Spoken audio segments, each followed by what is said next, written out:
Hello അസ്സലാമലൈക്കും, welcome back. ഇന്നത്തെ വീഡിയോയിൽ റംസാൻ്റെ ഡീപ്പ് ക്ലീനിങ്ങിൻ്റെ ഭാഗമായിട്ടുള്ളൊരു വീഡിയോ ആണ് കേട്ടോ. പിന്നെ ഒരു അടിപൊളി ബ്രേക്ക്ഫാസ്റ്റിൻ്റെ റെസിപ്പി ഇൻക്ലൂഡ് ചെയ്തിട്ടുണ്ട്.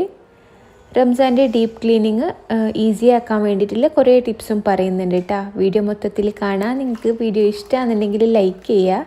എൻ്റെ ചാനൽ ആദ്യമായിട്ട് കാണുന്നവരാണെങ്കിൽ സബ്സ്ക്രൈബ് ചെയ്ത് സപ്പോർട്ട് ചെയ്യുക. ഇതുപോലത്തെ പുതിയ വീഡിയോസ് കിട്ടാൻ വേണ്ടിയിട്ട് ബെല്ലൈക്കൺ കൂടി എനേബിൾ ചെയ്യുക.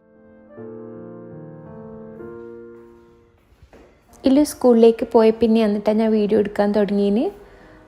ആ ഒരു സമയം ഭയങ്കര തിരക്കായിരിക്കും.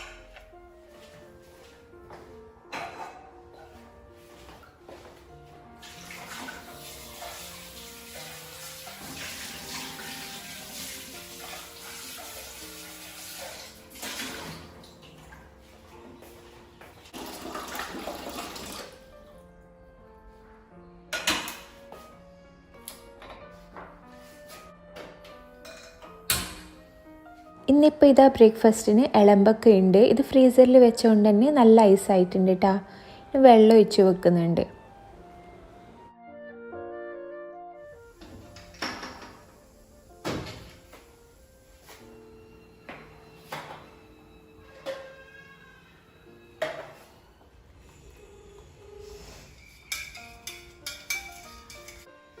അങ്ങനെ ഇതാ ചായ ഒഴിക്കുമ്പോൾ അങ്ങനെ മറിഞ്ഞിട്ടുണ്ട്.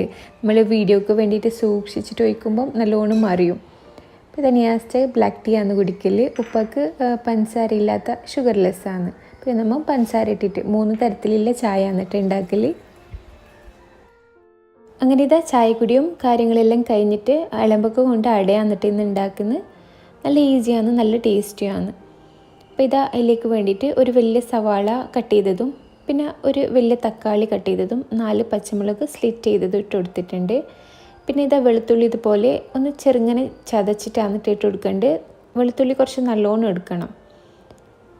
പിന്നെ ഇതാ തേങ്ങ, ഇതൊരു 2-2.5 കപ്പോളം തേങ്ങയുണ്ട്, അതും ഇതിലേക്ക് തന്നെ ഇട്ട് കൊടുക്കുന്നുണ്ട്. ഇനി ഇതാ ഒരു വലിയ കഷ്ണം പുളി. നിങ്ങൾക്ക് പുളി അത്ര ഇഷ്ടമല്ലെങ്കിൽ കുറച്ചാൽ മതി, എന്നാലും പുളി ഉണ്ടെങ്കിൽ നല്ല ടേസ്റ്റാണ് കേട്ടോ. ഇനി ആവശ്യത്തിന് ഉപ്പിട്ട് കൊടുക്കുന്നുണ്ട്. പിന്നെ വേണ്ടത് മുളക് പൊടിയാണ്. ഒരു 3 ടേബിൾ സ്പൂണോളം മുളക് പൊടി ഇട്ട് കൊടുക്കുന്നുണ്ട്. എല്ലാം ഇതിലേക്ക് തന്നെ ഇട്ട് കൊടുക്കലാന്ന് കേട്ടോ. ഇനിയിപ്പോൾ ഇതാ വെള്ളം ഒഴിച്ച് കൊടുക്കലാന്ന്. ഞാൻ ആദ്യം 1 കപ്പ് വെള്ളം ഒഴിച്ചിട്ട് ആവശ്യമുണ്ടോ എന്ന് നോക്കിയിട്ട് വീണ്ടും ഒരു 1.5 കപ്പോളം വെള്ളം ഒഴിച്ചിട്ടുണ്ട്. അപ്പോൾ ടോട്ടൽ ഒരു 2.5 കപ്പോളം വെള്ളം ഒഴിച്ചിട്ടുണ്ട് കേട്ടോ.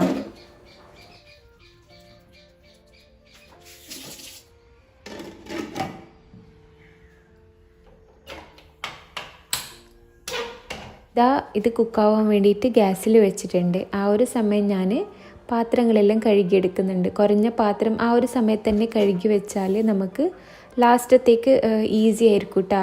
പെട്ടെന്ന് തന്നെ ക്ലീൻ ചെയ്യാൻ പറ്റും.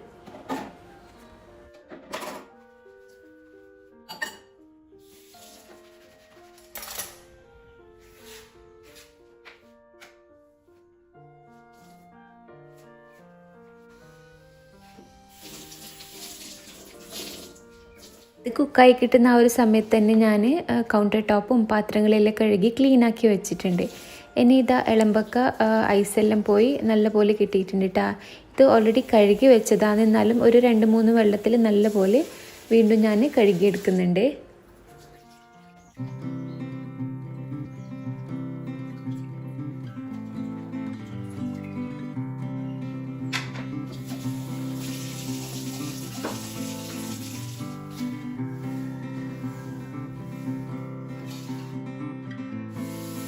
അങ്ങനെ ഇളമ്പൊക്കെ കഴുകി കഴിഞ്ഞതിന് അട ഉണ്ടാക്കാൻ വേണ്ടിയിട്ടുള്ള അരിപ്പൊടി എടുക്കലാന്ന്.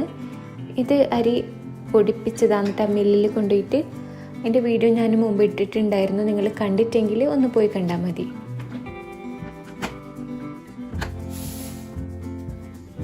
പത്ത് മിനിറ്റ് ആകുമ്പം നമ്മുടെ മസാല ഏകദേശം വെന്ത് വന്നിട്ടുണ്ട്. ഇതിനൊരു 5 മിനിറ്റും കൂടി വെന്താൽ നമുക്ക് അതിലേക്ക് ഇളമ്പൊക്കെ ഇട്ട് കൊടുക്കാം. അതിന് മുന്നേ ഞാൻ ഒരു ഡോ പ്രിപ്പയർ ചെയ്യുന്നുണ്ട്. അരിപ്പൊടി കൊണ്ട് ചെറു ചൂട് വെള്ളത്തിൽ ആവശ്യത്തിന് ഉപ്പ് ഇട്ടിട്ട് നല്ലപോലെ സോഫ്റ്റായിട്ട് കുഴച്ചെടുക്കുന്നുണ്ട്. ഇനി നമുക്ക് കഴുകി വെച്ച ഇളമ്പക്ക ഈ ഒരു മസാലയിലേക്ക് ഇട്ട് കൊടുക്കാം.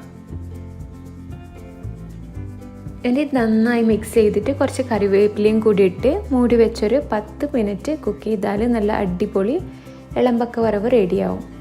നല്ല ടേസ്റ്റ് കേട്ടോ. ഇത് നിങ്ങൾ ട്രൈ ചെയ്തിയാണെങ്കിൽ ഇതിൻ്റെ അഭിപ്രായം നിങ്ങൾ കമൻറ്റ് ബോക്സിൽ പറയണേ. നിങ്ങൾ ട്രൈ ചെയ്തിട്ടില്ല എങ്കിൽ ഒന്ന് ട്രൈ ചെയ്തിട്ട് പറയണേ. നല്ല ടേസ്റ്റ് ഉണ്ട്. ഇനിയിപ്പോൾ ഇതാ വറവ് റെഡിയായി.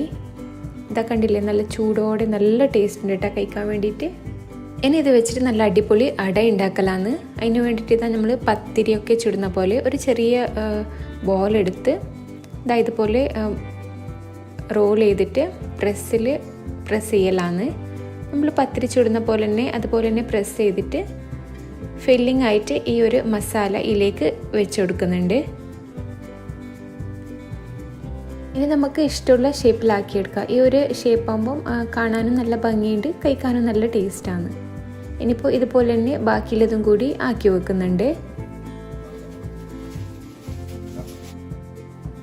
അപ്പോൾ ഇതുപോലെ ചെയ്തിട്ട് ആവിയിൽ വെക്കലാണ്. വാഴയില ചെറുതായിട്ട് കട്ട് ചെയ്തിട്ട് ഇതുപോലെ മടക്കി വെക്കലാണ്. ഇതുപോലെ വെച്ചാൽ വെന്ത് കിട്ടുമ്പം ഒട്ടിപ്പിടിക്കൂല കേട്ടോ. ഒന്നൊന്നിനോട് ഒട്ടിപ്പിടിക്കാതിരിക്കാൻ വേണ്ടിയിട്ടാണ് ഇതുപോലെ വെക്കുന്നത്. നല്ല ടേസ്റ്റാണ് കേട്ടോ. ആ വാഴയിൽ വെക്കുമ്പം ആ ഒരു വേറെ തന്നെ ഒരു ടേസ്റ്റും ആ ഫ്ലേവറെല്ലാം ഉണ്ട്. അപ്പച്ചട്ടിയിൽ ഒരു 20 മിനിറ്റ് ആകുമ്പം നല്ല പോലെ വെന്ത് കിട്ടിക്കോളും. ഈ ഒരു അപ്പം റെയറായിട്ട് ആക്കലാണ് കേട്ടോ. അധികം ആൾക്കാർ ആക്കുന്നില്ല എന്നാണ് തോന്നുന്നു. എല്ലാവർക്കും ഭയങ്കര ഇഷ്ടമാണ്. അതുകൊണ്ട് ഇതാണ് അച്ഛൻ്റെ ഫ്രണ്ടിന് വേണ്ടിയിട്ട് കുറച്ച് എടുത്തു കൊടുക്കലാന്ന്.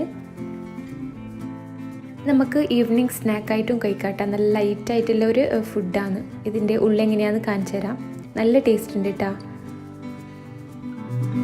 ഇനി ഇൻഷാല്ലാ റംസാന് 1 മാസം കൂടിയേ ഉള്ളൂ.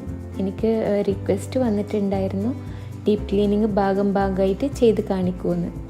ഇതുപോലെ കമൻസ് വായിച്ചതുപോലെ ചെയ്ത് കൊടുക്കാൻ നല്ല ഇൻട്രസ്റ്റാണ് കേട്ടോ. എങ്ങനെയായാലും ടൈം ഇല്ലെങ്കിലും എങ്ങനെയെല്ലാമായിട്ട് ചെയ്ത് വെക്കാൻ നോക്കലുണ്ട്. അപ്പോൾ ഇതാ കിച്ചൻ്റെ ഈ ഒരു ഭാഗം ക്ലീൻ ചെയ്ത് കാണിക്കാമെന്ന് വിചാരിച്ചു. അപ്പോൾ ആദ്യം ഞാൻ ഈ പാത്രങ്ങളെല്ലാം എടുത്ത് ആ ഒരു ടേബിളിൽ വെക്കലാന്ന് കേട്ടോ. എന്നാലും നമുക്ക് നല്ല വൃത്തിയായിട്ട് ചെയ്യാൻ പറ്റൂ. നമ്മൾ നല്ല ദിവസത്തിൽ മൊത്തത്തിൽ ഡീപ്പ് ക്ലീൻ ചെയ്യൽ എല്ലായിടത്തും ഇല്ല കാര്യമല്ലേ. അപ്പോൾ വലിയ വീടായാലും ചെറിയ വീടായാലും എങ്ങനെയായാലും നമ്മൾ മൊത്തത്തിൽ ക്ലീൻ ചെയ്യാൻ നോക്കും. ഡെയിലി ഒരു 10-15 മിനിറ്റ് ഇതിന് വേണ്ടിയിട്ട് നീക്കി വെച്ചാൽ നമുക്ക് ലാസ്റ്റ് ബുദ്ധിമുട്ടായി തോന്നില്ല കേട്ടോ. ഒന്നിച്ച് ഒരേ ദിവസം തന്നെ ചെയ്തു വെക്കാൻ നല്ല പണിയായിരിക്കും. ചെറിയ കുട്ടികൾ ഉണ്ടെങ്കിൽ അല്ലെങ്കിൽ വർക്കിംഗ് വുമൻ എല്ലാം ആയെങ്കിൽ നല്ല കഷ്ടപ്പാടായിരിക്കും.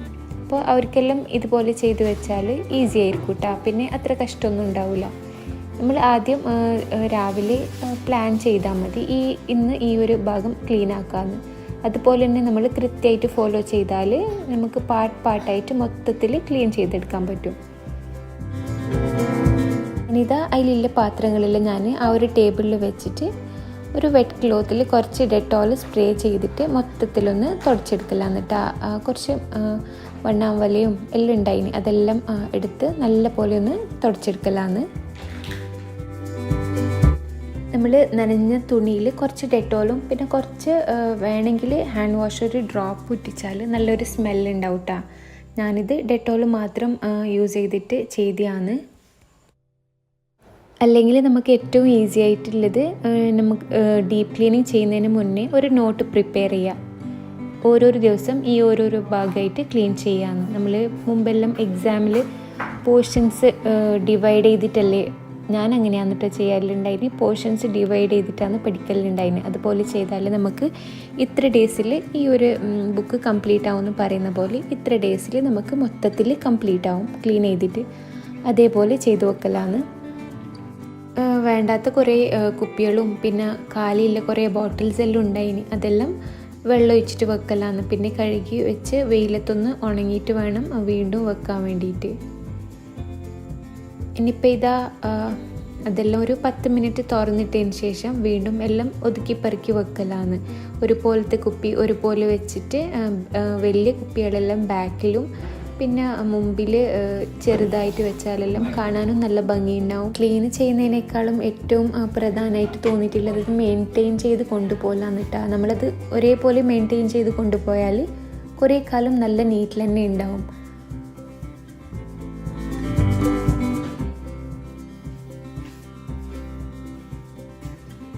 കാലി ബോട്ടിൽസ് എല്ലാം ഇതുപോലെ കഴുകി ഉണങ്ങാൻ വേണ്ടിയിട്ട് വെച്ചിട്ടുണ്ട്. ഞാനിതാ ഈ ഒരു ഭാഗം ക്ലീൻ ചെയ്ത് ഓർഗനൈസ് ചെയ്ത് വെച്ചിട്ടുണ്ട്. ഒരു മാക്സിമം ഒരു അരമണിക്കൂർ മതിയിട്ട ഒരു ദിവസം ഇതുപോലെ ചെയ്തെടുക്കാൻ വേണ്ടിയിട്ട്. അപ്പോൾ ഇൻഷാല്ലാ വേറെ ക്ലീനിങ് വീഡിയോസും റെസിപ്പീസും എല്ലായിട്ട് വീണ്ടും വരാം. നിങ്ങൾക്ക് എൻ്റെ വീഡിയോ ഇഷ്ടമാണെന്നുണ്ടെങ്കിൽ ലൈക്ക് ചെയ്യാനും സബ്സ്ക്രൈബ് ചെയ്ത് സപ്പോർട്ട് ചെയ്യാനും മറക്കല്ലേട്ടാ. അപ്പോൾ എല്ലാവർക്കും ഇൻഷാല്ലാ അസ്സലാമു അലൈക്കും, ബൈ.